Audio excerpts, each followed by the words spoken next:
హాయర్స్ welcome to our channel. ప్రస్తుతం మనతో పాటు దాము బాలాజీ గారు సీనియర్ జర్నలిస్ట్ వారితో ఒకసారి మాట్లాడదాం. సార్ నమస్కారం సార్. నమస్తే. సార్ పవన్ కళ్యాణ్ గారు రీసెంట్ గా మన్యం పర్యటన చేశారు కదా, అందులో భాగంగా ఆయన సెక్యూరిటీలో ఒక నకిలీ పోలీసు ఉన్నారనే వార్త ఇప్పుడు వెలుగులోకి వచ్చింది సార్. దీనిపైన ఇప్పుడు హోమ్ మినిస్టర్ అనిత గారు కూడా ఫైర్ అయిపోయారు. సో అసలే పవన్ కళ్యాణ్ గారికి ప్రాణహాని ఉంది, ఆయన భద్రత పెంచాలని చెప్పేసి గత కొంతకాలం ఒక చర్చ జరుగుతున్న నేపథ్యంలో ఇలా నకిలీ పోలీస్ ఆయన దగ్గరికి వెళ్ళడం, ఆయనకు సెక్యూరిటీ కాయడం అనేది కూడా చర్చనీయాంశంగా మారిపోయింది. అసలు ఎవరి నకిలీ పోలీస్, ఏం జరిగింది సార్? ఆల్రెడీ పవన్ కళ్యాణ్ భద్రత మీద చాలా తీవ్ర ఆందోళన ఉంది. రెండోది, పవన్ కళ్యాణ్ ముందు నుంచి కూడా హోంమంత్రిత్వ శాఖ మీద అసంతృప్తి ఆయన గతంలో కూడా ఎక్స్ప్రెస్ చేశాడు. ఆయన ఏ స్థాయికి వెళ్ళాడంటే అనితకు డైరెక్ట్ గా వార్నింగ్ ఇచ్చే స్థాయికి వెళ్ళిపోయాడు. ఇట్లాగే ఉంటే నేను హోంమంత్రి అయ్యేది పెద్ద విషయం కాదు, నేను హోంమంత్రి అయితే వేరే రకంగా ఉంటది అన్నాడు. అంటే ఆమె శాఖను లాక్కొని నేను హోంమంత్రి అవుతా అన్నాడు. దాని మీద పవన్ కళ్యాణ్ మీద కూడా విమర్శలు వచ్చాయి. ఒక దళిత మహిళని ఇలా అంటారా?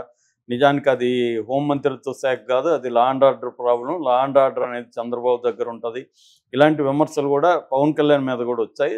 కానీ ఆమె మళ్ళీ ఆయన దగ్గరికి వెళ్ళి ఎక్స్ప్లెనేషన్ ఇచ్చుకొని చేసింది. అట్లాగే చంద్రబాబు కూడా ఇంటర్వ్యూన్ అయ్యి దాన్ని పరిష్కరించడానికి ట్రై చేశాడు. అప్పట్లో ఆయన డిమాండ్ ఏంటంటే వైసీపీ వాళ్ళు చాలా అరాచకాలు చేస్తున్నా వాళ్ళని ఎందుకు అరెస్టులు చేయట్లేదు, వాళ్ళని ఎందుకు వదిలేస్తున్నారు, కులం ఇంపార్టెంటా మీకు, ఇలాగా ఆయన మాట్లాడాడు.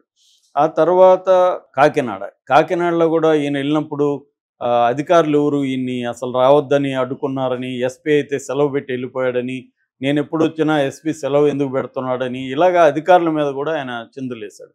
అంటే పవన్ కళ్యాణ్ పేరుకే ఆయన పెద్ద హోదా, డిప్యూటీ సీఎం ఇవా ఉన్నాయి, కానీ పవన్ కళ్యాణ్ని సీరియస్గా అధికారులు కానీ పోలీస్ డిపార్ట్మెంట్ కానీ తీసుకోవట్లేదు అన్న ఒక ఇది వచ్చింది. ఈరోజు కూడా ఆయన కడపకి వెళ్తున్నాడు. ఎంపీటీఓని అక్కడ వైసీపీ వాళ్ళు కొట్టారని చెప్పి అధికారులను కొడతారా అని. అంటే పవన్ కళ్యాణ్ ఓవరాల్గా పవన్ కళ్యాణ్ పరిస్థితి మనం చూస్తే ఆయనకి రావాల్సినంత ఉండాల్సినంత ఇంపార్టెన్స్ అయితే కనబడట్లేదు. యాక్షన్లో పేరుకి థీరీలో కనిపిస్తుంది, ఎప్పుడైనా యాక్షన్లో కనబడాలి, మాటల్లో కనబడే ఏం లాభం. అంటే డెసిషన్ మేకింగ్ అంతా కూడా లోకేష్ చేతిలోనే ఉంది. పవన్ కళ్యాణ్ ఊరికే అలంకరణకు మాత్రమే ఆయన అలా వాడుతున్నారు తప్ప ఆయనకేమీ కీ రోల్ లేదు అన్న ఒక విమర్శలు వస్తున్నాయి. అదే ఒక యాంగిల్ అయితే, రెండోది ఆయన భద్రతకి ప్రమాదం ఉందని కేంద్ర ప్రభుత్వ హోంశాఖే హెచ్చరించిందని కూడా ఆ మధ్య వార్తలు వచ్చాయి.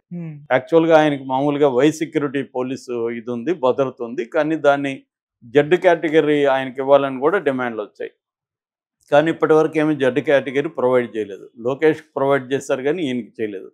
కానీ ఈయనకి నిజానికి ఎన్నికల ముందు కూడా నా పైన అత్యాయత్నాలు జరుగుతున్నాయి, దాడి చేయడానికి ట్రై చేస్తున్నారు, చాలాసార్లు చెప్పేవాడు పవన్ కళ్యాణ్.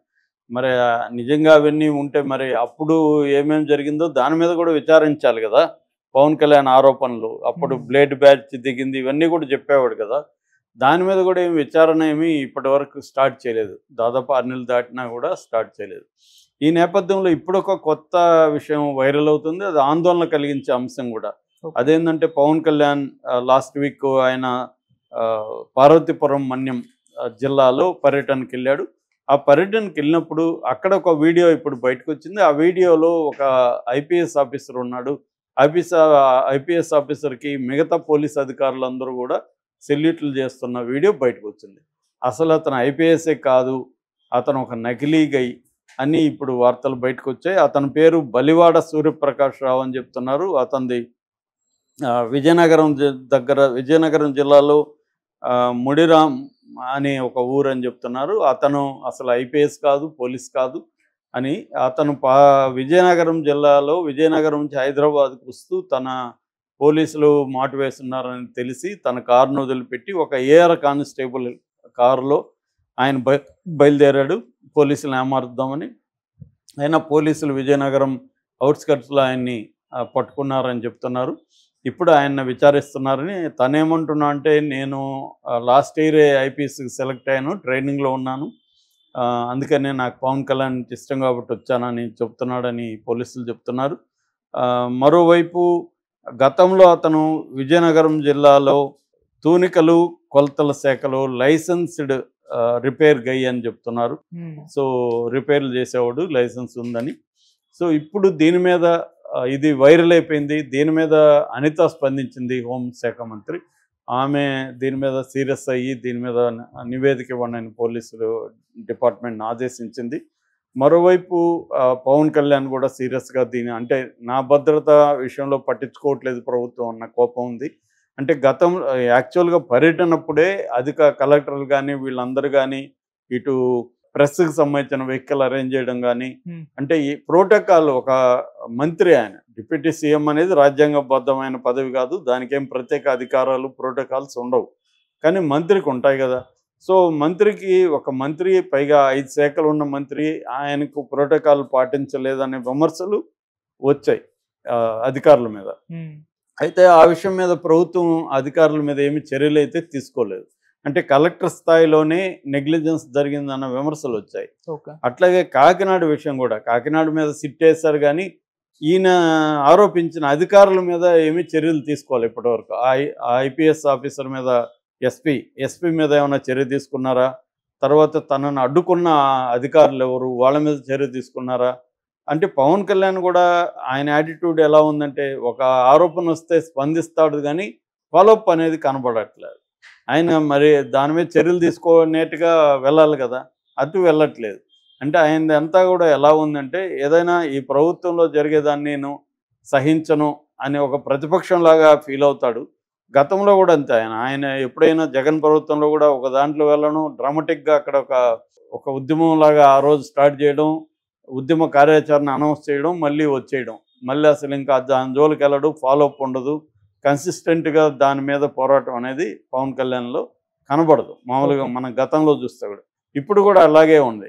ఆయన గట్టిగా బెదిరించడం, దాన్ని డ్రామటైజ్ చేయడం, దాన్ని ఒక పెద్ద సినిమాటిక్ సీన్ లాగా క్రియేట్ చేయడం, దాని తర్వాత దాని నుంచి బయటికి రావడం, ఇదే ఆయన మోడస్ ఆపరెండి కనిపిస్తుంది. అందుకని తెలుగుదేశం ప్రభుత్వం కూడా లైట్కి తీసుకుంటున్నట్టు కనబడుతుంది. లేకపోతే గతంలో పవన్ కళ్యాణ్ చేసిన ఆరోపణల మీద కానీ వాటి మీద విచారణ జరిపి చర్యలు తీసుకోవడం అనేది లేదు.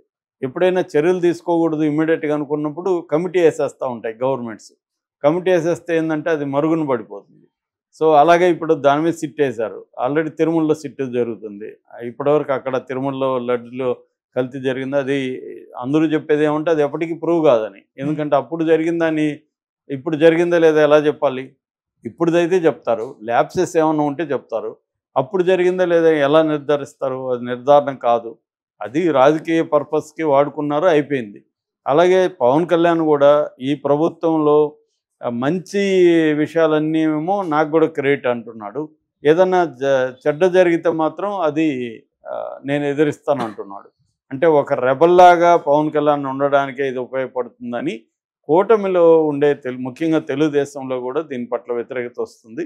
అంటే మామూలుగానే కూటమి అంటేనే 3 రకాల పార్టీలు కలిసి పనిచేసినప్పుడు ఖచ్చితంగా ఇలాంటివి తప్పవు. సొంత పార్టీలే ఒక సింగిల్ పార్టీలోనే బోల్డ్ వైరుధ్యాలు ఉంటాయి, బోల్డ్ మంది ఒకరికొకరు పడని వాళ్ళు ఉంటారు, ఘర్షణలు ఉంటాయి, అవన్నీ జరుగుతాయి. కూటమి ఉన్నప్పుడు ఇది సాధారణమే. కానీ పవన్ కళ్యాణ్ది చూసుకుంటూ వచ్చినప్పుడు పవన్ కళ్యాణ్ పట్ల తెలుగుదేశం నాయకులు కానీ ఆయన మనకు ఉపయోగపడాలనే దాంట్లో ఉన్నారు తప్ప ఆయనకు ఒక ఈక్వల్ ఇంపార్టెన్స్ ఇవ్వాలనే ఇది కనబడదు. చంద్రబాబుకి ఈక్వల్ ఇంపార్టెన్స్ ఇవ్వాలని చంద్రబాబుకు ఉండొచ్చు కానీ అది మిగతా వాళ్ళల్లో ఉండే అవకాశం కనిపించట్లేదు. అందుకని మరి దీని మీద ఇప్పుడు ఇతను అరెస్ట్ చేస్తారా? ఇతనిది కూడా విచిత్రంగా ఉంది. ఇతని మీద ఇప్పటివరకు కరెక్ట్ స్టేట్మెంట్ ఇవ్వలేదు. అనిత అయినా ఇవ్వాలి కదా ఈ పాటికి. అంటే ఇతను ఎవరు ఏంటి బ్యాక్గ్రౌండ్, అతను చెప్పినట్టుగా అతను ట్రైనీ ఎస్పీనా